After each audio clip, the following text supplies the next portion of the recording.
We are returning for our evening session for June 22nd, 2021.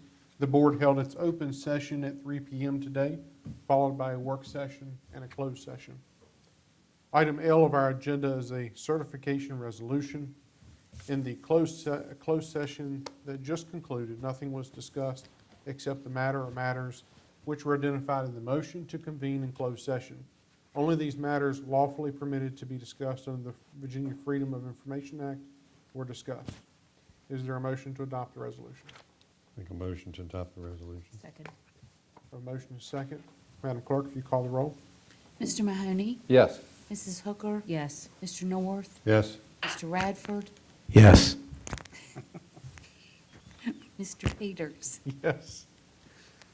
Item M is a public hearing and second reading of ordinances. Item M1, the petition of Secure Store LLC to remove proffered conditions on approximately 10.064 acres zoned C2C high-intensity commercial district with conditions, and to obtain a special use permit for a mini warehouse located adjacent to and south of 925 North Electric Road. This is in the Catawba Magisterial District. Director of Planning, Philip Thompson. Welcome. Thank you, Mr. Chairman, members of the board. As you stated, that Secure Store is looking to do two things. One is to remove some proffer conditions from two previous rezoning actions, and the third is to get a special use permit for a mini warehouse facility. Kind of go through the location. Is on North Electric Road, just south of Pinkerton Chevrolet. You can see the residential subdivisions that sit behind it. You can see 81 in the up at the top of the map as well. Oops, let's go the wrong way. So there are three parcels involved with this, totaling 10.065 acres. It is near 925 North Electric Road. That's the address for Pinkerton Chevrolet. They are proposing a mini warehouse, and the three properties are currently vacant. A couple photos. Go back real quick. So when I talk about the parcels, the one at the top is the northern one. I'll talk about the middle one and then the southern. So when I refer to the photos, just for your information. So this is at the southern part. This is kind of the subdivision, kind of looking back at the flatter piece of this property. It's kind of 419 is through the woods to the back side of that, kind of fairly level. This is kind of the southern parcel would be the stormwater management facility for this mini warehouse facility. Along the back of the property is a utility line. This is kind of showing the kind of a paper street that exists in the subdivision. That's the grass section. But all the way along all three properties, there's this easement, and we'll talk about that when it comes to the buffer. Because typically when you do the buffer, it's along the property line. What we're suggesting as part of this, and what they show on their concept plan, is moving the buffer, because you can't plant in the utility easement, is to push it closer to the actual building. So you'll see this, and you can kind of see it's kind of a mix. The site's kind of a mix of some hardwoods and some trees. They do have some open spaces. As you can see here, this is kind of looking towards 419 from that utility easement. Again, you can kind of see that utility easement. You kind of see a cell phone tower. That's actually on Pinkerton Chevrolet's property. You can kind of see some residential homes also abut that utility easement. And that's kind of that shed that you see in this photo is that shed right there. And you can kind of see the distance to the house. This is the existing crossover, so the kind of the guardrail that you see there is where the proposed entrance would be to the site. So, talk a little bit about the zoning background. So in the northern property in 1984, it was rezoned from R1 to B2C. B2 was the commercial district, which is now C2. So when the ordinance was updated in 92, that just changed over to C2. And that was for a new car dealership. I think it was part of the Pinkerton Chevrolet property as well.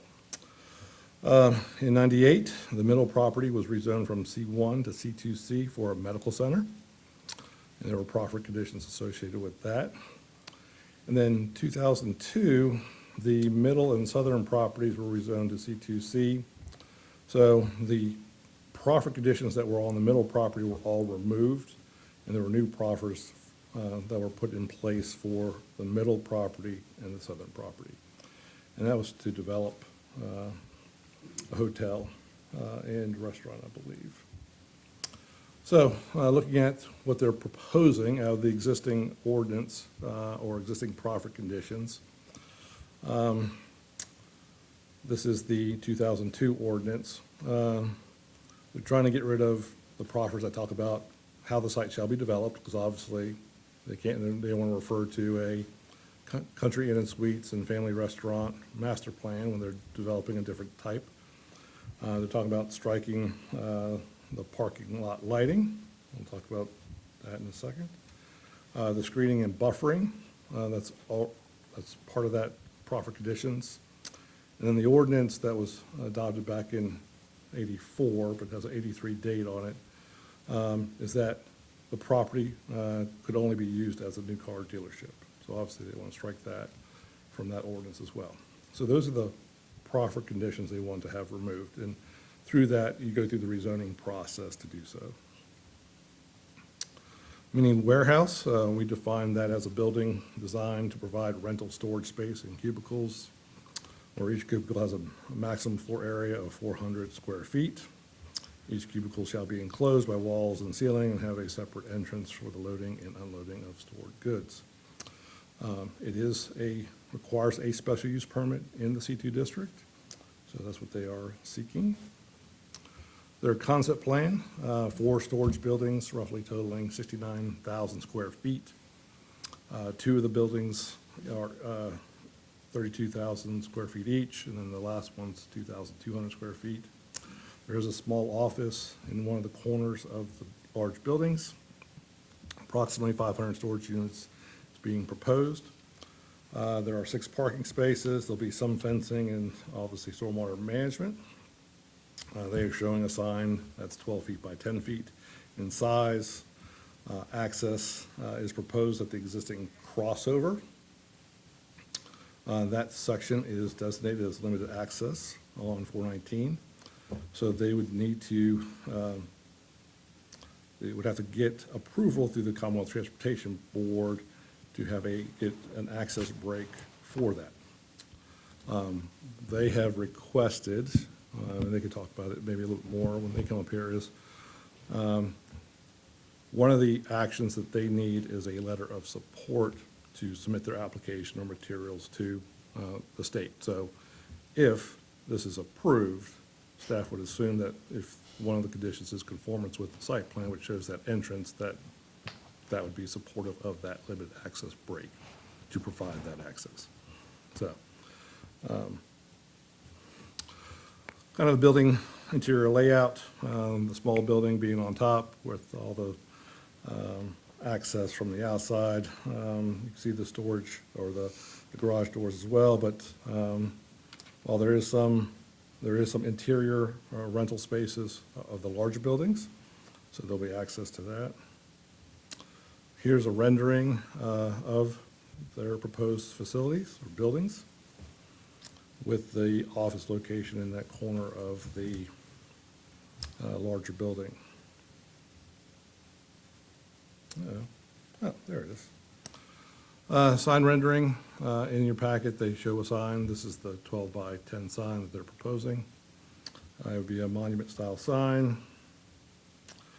Zoning, all 3 are C2. You can see behind it, the subdivision is zoned R1. There's a piece that's vacant that's zoned for R3. Across in Salem, it is zoned commercial business district or business commercial district in Salem, so it'd be consistent with the C2.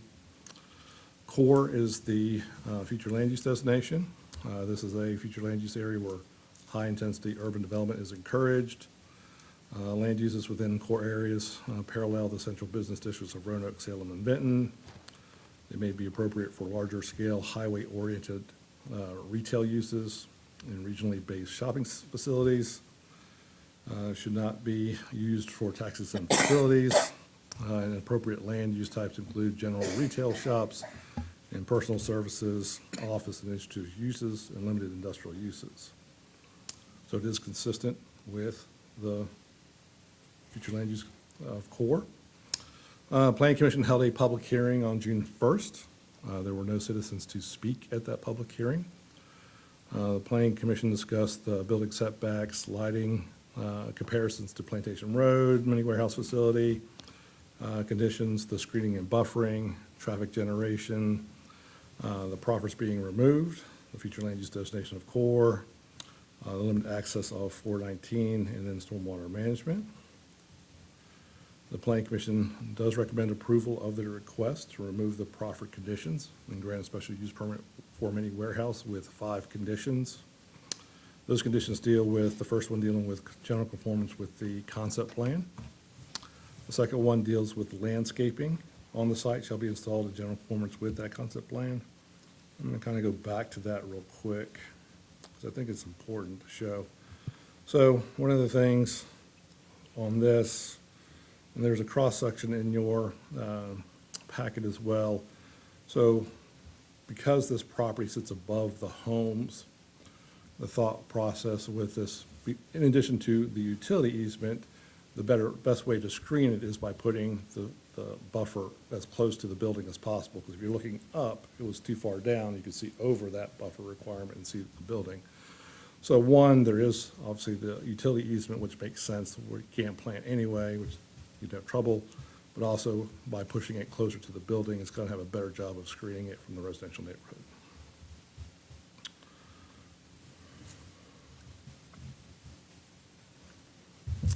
Third condition, lighting on site shall be limited to lighting fixtures on the proposed buildings, so there's no freestanding light.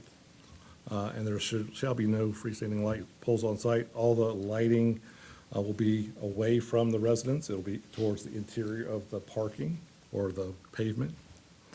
Freestanding signage shall be limited to 1 freestanding sign, approximately 12 feet in height and 10 feet in width. It shall be in conformance with the concept drawings provided by Blink Signs. That's the sign drawing that I just showed you. And then this is one that the Planning Commission added, that the building shall be constructed in conformance with the architectural rendering dated June 10th, 2021. So with that, I'll take any questions that you may have. Questions? Yes, Mr. Chairman. I'd like to ask staff just a couple of questions regarding, the first one anyway, regarding the stormwater management. I know that southernmost parcel is where the stormwater management will be. I know that there was some concern in the staff report regarding some occasional flooding in some of the lower residential area. And I guess my question is, would that actually improve their situation if some of that stormwater is being held on site? I'd take it, that's probably I'll let them speak to it, their engineer speak to it. I would imagine it would probably be helpful. I'm not an engineer. Obviously, it would have to be designed to handle that runoff. Obviously, our It's better than stormwater- what it is now, is what I would assume. Right. It would take some of that runoff and capture it and have to hold it. And I would imagine any issues that deal with flooding, they'll probably have to address as part of their site plan review process. And I'm pretty sure that Butch Workman, who made this comment, would probably be part of that review as well, so. There was also some mention of existing buffering, existing trees that may be saved in the process, and I was trying to see where would that even be? If you go back and look, it looks like there's some bare spots, there's some, I don't know how much on their property. What I would say is if you look at, pull up, there is some beyond their property that acts as a buffer. It'd probably be best to see the site plan. Or, right, so that parcel, so if you look at the middle parcel, right? When we walk the site, you have an undeveloped track that has all that kind of buffer that's on that one parcel, kind of adjacent to that middle parcel. So there's existing vegetation that kind of will screen that site from a lot of the surrounding homes. But there are some that are going to be, especially those off of Deputy Drive and Emissary, potentially will be the closest probably impacted. The ones down below also potentially where the stormwater is going would probably be the closest impacted as well. So the buffering along that on-site would hopefully help against the building, but you are taking down some existing vegetation to put that in place. There is open field on the property as well. Exactly. So I think some of the buffering that we're just talking about, the existing, that helps it is that property adjacent to the middle piece. But that's not on the petitioner's No, property. that's undeveloped. Correct, it is not. I don't have any further questions. Any other questions? Okay. The applicant is here, if you want to hear from them Sure. or have any questions of them. How are you doing? Great, how are you? Okay. You state your name for us? Josh Duncan. Okay. Like to share a little bit about your project? Yeah, appreciates everyone here, your time and consideration of our project. Tell you a little bit about me. My name's Josh Duncan again, and I'm president of Secure Store Corporate, and we've owned and managed self-storage properties for just about a decade. We have several, we're in 3 states, and we have a corporate office near White Sulphur Springs, West Virginia, where we have an operations manager, an accountant, a marketing guy, and an IT guy in the office with us. And we take really good care of our properties. I don't know if anyone's familiar with our self-storage facility in Delville, but we like to take good care of the lawn and be a good neighbor and make sure it's presentable in the community. And just to speak really quick, not to belabor the point, but we probably aren't everyone's first choice for the use of the land, but we are really good neighbors. The fact that we don't produce much traffic and our lighting is, contained within the buildings and it shines down. So from a traffic standpoint and not being lit up at night, we're a pretty good neighbor.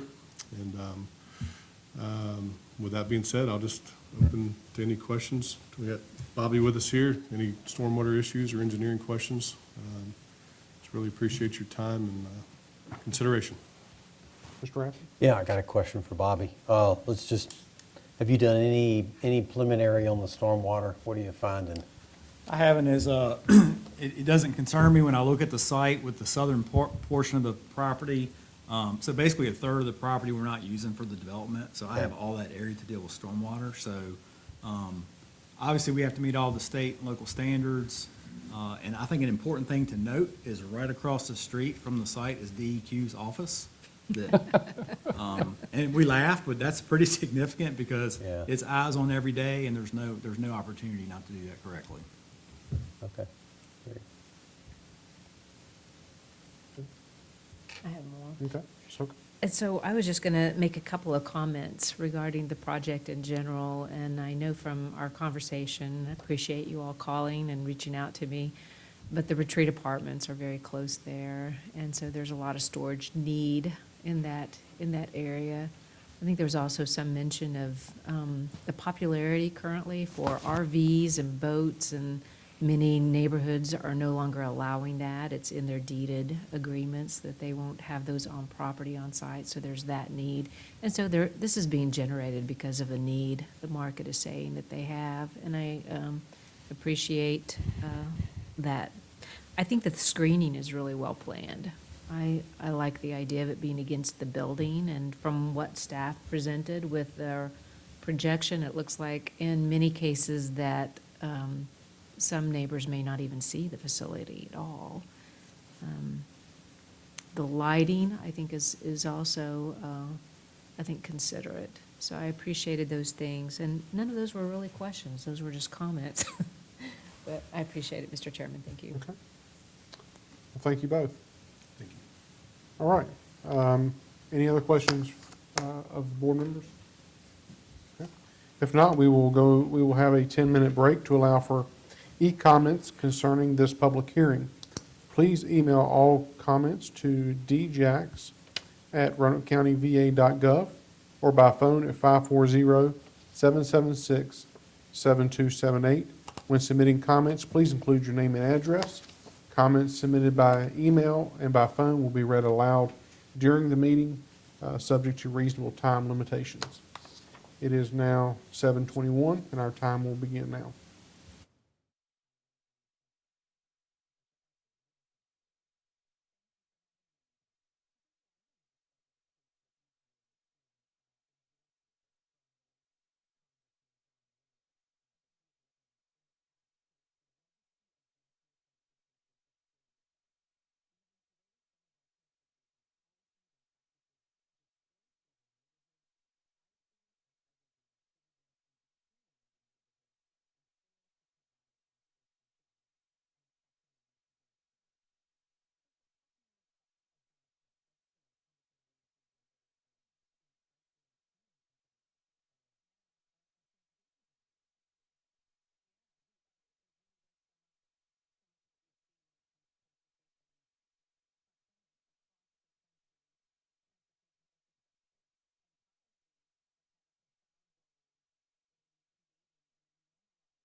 We'll open the public hearing. Madam Clerk, do you have any comments? No, sir, I do not. Ms. Whitaker? Okay. And I have no one signed up to speak on this petition, so I will close the public hearing. And are there any other questions from the board? I'm ready for a motion, Go Mr. ahead. Chairman. Mr. Chairman, I would like to make a motion to approve, and just as a matter of process, Mr. Lubeck, this is two separate motions. Can they be voted on with one? Yes, that's Okay, okay. So I find that the proposed rezoning request is consistent with the purpose and intent of the county's adopted comprehensive plan and good zoning practice and will not result in substantial detriment to the community. I therefore move to approve the rezoning request as it has been requested. I further find that the proposed special use permit meets the requirements of Section 30-19-1 of the Roanoke County Code, and that the proposed special use conforms with the standards set forth in Article 4, Use and Design Standards of the Roanoke County Zoning Ordinance, is in conformance with the comprehensive plan's future land use designation of this property as core, where high-intensity urban development is encouraged, and will have minimum adverse impact on the surrounding neighborhood and community. I therefore move to approve the petition to obtain a special use permit with the following conditions. Do I really need to read all five? Insofar as they're laid out in the board's packet and staff recommendations, you do not need to read them all. Thank you. Yes, ma'am. All right. I have a motion. Is there a second? Second. Second. Madam Clerk, if you call the roll. Mr. Mahoney? Yes. Mrs. Hooker? Yes. Mr. Norworth? Yes. Mr. Radford? Yes. Mr. Peters? No.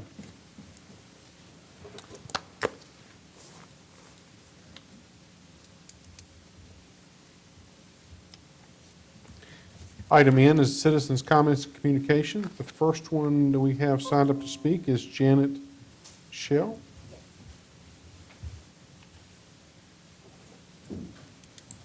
Welcome. Thank you. Good evening. This is the first time I've done this, so I'm a little shaky. I am Janet Shell. I'm a volunteer with an organization called Vittles for Vets. I gave some information to Ms. Jackson. She's already given it to you. It looks like this. We do exactly what the name says. We raise funds, and then we purchase grocery store gift cards. This is not a handout to our veterans. It is truly a hand up, because there are specific steps and details for veterans who are living with food insecurity issues. And all of that's explained in the brochure. I'm really here for three reasons. First, to give you information about this organization, and specifically to tell you that we're having our annual golf tournament on September the 10th, 2021, at the Hanging Rock Golf Course. And this won't cost any money for you all, well, for the board. However, if you're a golfer, seriously interested, this is also included, there's information, and this will cost you money, on joining and playing. However, it's a great deal. You will get a wonderful lunch by Wildwood Smokehouse, and we have a goodie bag with goodie treats, but most importantly, the money goes, all the money, no administrative cost, goes to procuring these grocery store gift cards that go to the people that we're working with. And right now, we're working with about 40, and this is right here in our area. And finally, my third purpose is to encourage your family and friends to participate in the third annual golf tournament, September the 10th, 2021, Hanging Rock. It does happen to fall the day before the 20th anniversary of 9/11, and it starts out, if you've been to Hanging Rock, it's beautiful. And we start with military band to play. It's very memorable. So I look at it as a win-win, right? You're having fun, we're raising funds, going to a cause very near and dear to us, just like it says on here, so we're helping those people who've served us. I can answer any questions if necessary, but I've also included information there that you can get in touch with me to answer any other questions. And that's why I wanted to come, and I thank you so much. This has been a good civics lesson for me. All right, thank you. Thank you. Thank you, Ms. Jackson. Next, I have Ann Bungard. Bongard.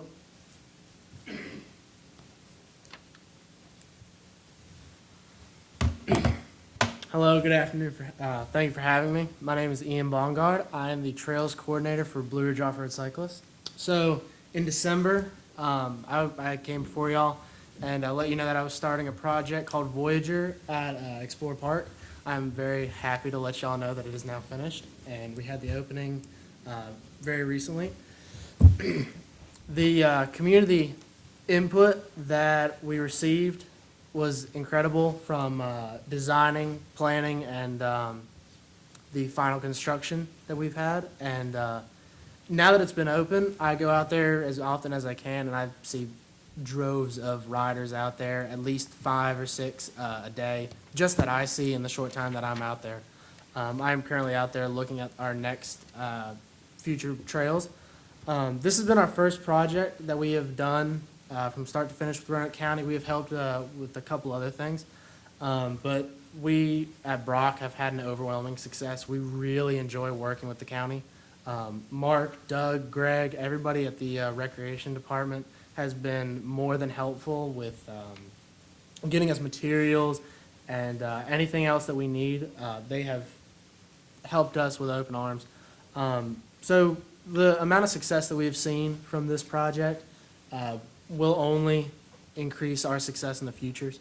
And so continuing this momentum is really important in the cycling community. Once people see that things are opening up and the success we're having, they'll keep coming back. Like I said, we're already looking at the next projects at Explore Park, at Hinchy, even Green Hill, and I really look forward to those opportunities as well. We have a couple young riders here from Star City Cycling. They are a youth team that is out of Roanoke City, and the riders are from all over the valley. They have the bike shop support, and I think they speak very well for how much the trail has impacted our community. Thank you. Thank you. Thank you. Next is Ethan McCorkle.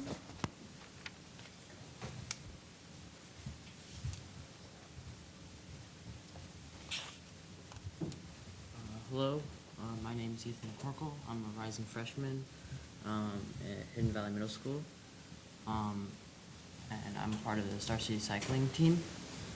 And I think the trails at Explore Park are pretty awesome. They're great for beginner riders because they slowly progress and have a little bit of everything, and they teach riders how to ride a bike and how to mountain bike. And, I think they can choose to go at their own pace and things like that. So that's all I have to say. Well, thank you. Thank you. Mac McCorkle.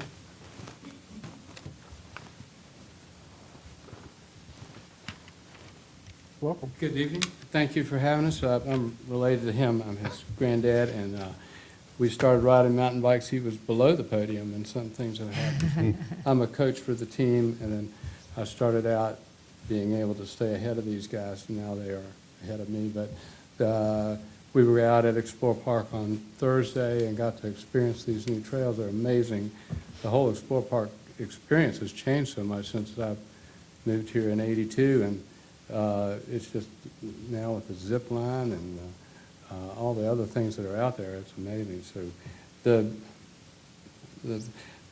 thing that Blue Ridge Off-Road Cycling can do is provide these trails that are designed correctly so kids can start out at a very elementary level. They can progress up. Girls and boys can develop their skills and their confidence, and it's just a great thing, and I'd like to thank the county for letting us do that. And would encourage you to go out there and see these trails. And so as the popularity increases, I can't see anything but more and more traffic. So thanks for letting us do that. I believe one other fellow's going to speak. Thank you. And I bet that's McClure Bailey.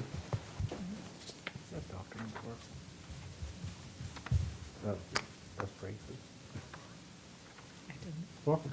Hello, my name is McClure Bailey. I am a rising freshman at Patrick Henry High School.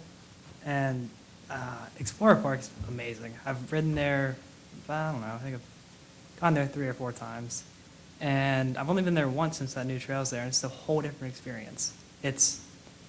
There's so much demand for it after, I guess, just with the pandemic.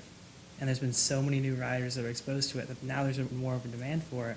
And the more advanced trails like Voyager, it's a whole different experience than what has been there prior. And I think Ian's done an amazing job with that trail and everybody's put in work. I think that's all I got to say. All right, Thank you. Thank you. Thank you. Madam Clerk, do you have any other comments? Email? No, sir, I have none. Ms. Whitaker? Okay. All right, then we'll move on to item O, reports and inquiries of board members. Today I'll start with Ms. Martha Hooker. So I just have a couple of comments, and it really fits nicely with the commentary that we just had, because I was going to give a shout out to Doug Blunt and his team at Splash Valley. I had the opportunity to take some grandchildren this week, and it was just a wonderful experience. The staff there was great. It was perfect for the kids. It was very full, very vibrant, and just an all-around great summer destination for fun. And so I also wanted to follow up with Ethan and his friends tonight and just really thank you for, and all volunteers for the work that you do on those bike trails. It really is an important piece for us. It's obviously making an impact on some of the people, not just in Roanoke County, but in the surrounding area. And I understand people are traveling to come to these trails from out of town. So thank you. Thank you for your work. We really appreciate your commitment to our community. Thank you, Mr. Chairman. Mr. North. Thank you, Mr. Chairman. Yes, those bike trails were subject of ribbon cuttings, a couple of them on Saturday, June 12th, that I and several other supervisors attended. And we missed you out there, but it was your first day at work, but you were there in spirit. Those new additions in Explore Park will go a long way to make things even more exciting in the future. And we appreciate your volunteer group doing that work. Another interesting note, improved sales revenues of 6.5% year over year are a sign of a continued economic improvement in Roanoke County. And I'll end on that good note. Thank you, Mr. Chair. Mr. Radford. Yeah, thank you, Mr. Chair. I got a few items. Ian, I'm a mountain biker, and I've been on your Voyager Trail. So there's two speeds to go. My speed, which is slower, but my son, who's fast and hell on wheels, did it the right way, I believe, because he was up in the air every time he hit one of those. But great job. Look forward to you using the natural resources and the terrain over there to build more, and glad to hear from the other gentlemen about the young men about the course. Got to meet Stuart with Brock and Warren, so keep up that good work. Also want to take a moment and congratulate the Hidden Valley girls soccer team and their coach Corey Carroll. They went all the way to the state semifinals last night against Western Albemarle and lost in sudden death overtime. So, but they had a great year amidst the COVID, so just congratulations to them and their efforts. Thank you, Mr. Chair. Mr. Meyer. Nothing, sir. All right, and, well, I said everything I want to say. I was going to mention the Explore Park and the ribbon cutting and how well things are going there, and what all Doug Blunt and his team are continuing to do for the county and all of our staff. It's a group effort. But with that, we're to our item P, adjournment. Is there a motion to adjourn? Motion to adjourn. Second. Motion is second. Madam Clerk, if you call the roll. Mr. Mr. Mahoney? Yes. Mrs. Hooker? Yes. Mr. North? Yes. Mr. Bradford? Yes. Mr. Peters? Yes, thank you.